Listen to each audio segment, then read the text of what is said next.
Es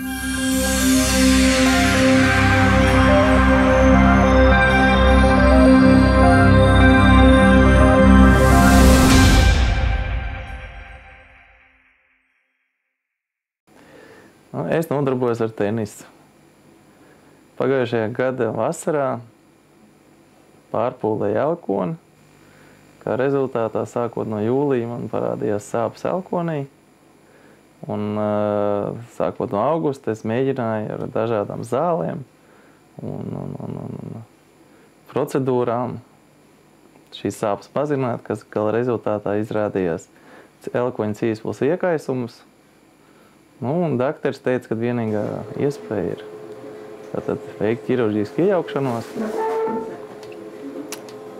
Un burtiski ap Jāņiem jūlijā man bija operācija.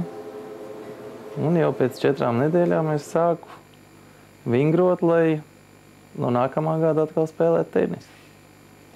Runājot par konkrēto gadījumu, pacientam ir hronisks plaukstas atliecie muskuļu cīpslu iekaisums elkoņu locītavā. Tas notiekās tādos gadījumos, ja pacients ilgstoši nodarbina ar pārslodzi, nodarbina savu roku, parasti tas ir biežāk tā dominējošā roka, labā roka, respektīvi izdara šādu kustību, atliec plaukstu uz atpakaļ. Ja tiek iesaistīti atliecie muskuļu cīpslas, jeb ekstensoru cīpslas, ja, un šai vietā elkoņu locītavā, kur tās cīpslas piestiprinās, rodās tāda ilgstoša hroniska pārslodze. Un šīs pārslodzes rezultātā rodās iekaisums. Sākumā tas ir akūts iekaisums ar lielām sāpēm, arī pietūkumu, bet pakāpeniski viņš paliek hronisks un izmainās cīpslu struktūra.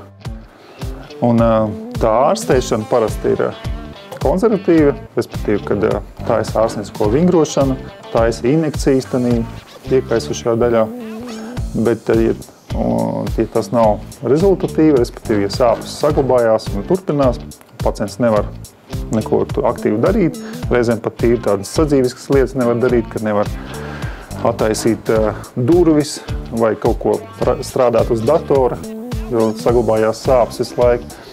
Un tādos gadījumos taisa ķirurģiska operācija.